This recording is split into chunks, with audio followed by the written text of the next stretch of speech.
बिस्मिल्लाहिर्रहमानिर्रहीम। अस्सलाम वालेकुम नाज़रीन, रावी न्यूज़ HD के साथ मैं हूं मोहम्मद रिजवान। आज यहाँ पर ब्रेकिंग न्यूज़ से आपको आगाह करते हैं समंदरी से, जहाँ पर डॉल्फिन फोर्स और मुसल्लह डाकुओं के माबैन झड़प हुई। झड़प में डाकू जख्मी हालत में गिरफ्तार कर लिए गए हैं।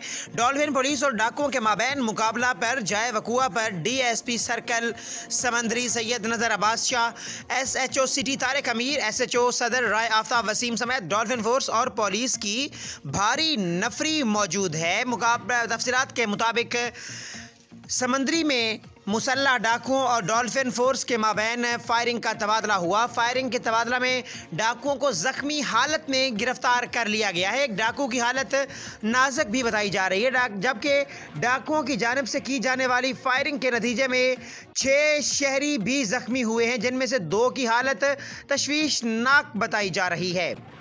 मुकाबले की वीडियो रावी न्यूज़ HD को मौसूल होगी। वीडियो में देखा जा सकता है कि कैसे 3 कार सवार डाकुओं ने डॉल्फिन फोर्स के एहलकारों पर फायरिंग की। फायरिंग के तबादला में डाकू जख्मी हालत में गिरफ्तार कर लिए गए हैं। एक की हालत नाजुक बताई जा रही है, जबकि डाकुओं की फायरिंग से 6 राहगीर भी जख्मी हुए हैं, जिनमें से 2 की हालत तशवीशनाक बताई जा रही है, जिनको डिस्ट्रिक्ट हेडक्वार्टर अस्पताल फैसलाबाद मुंतकिल कर दिया गया है।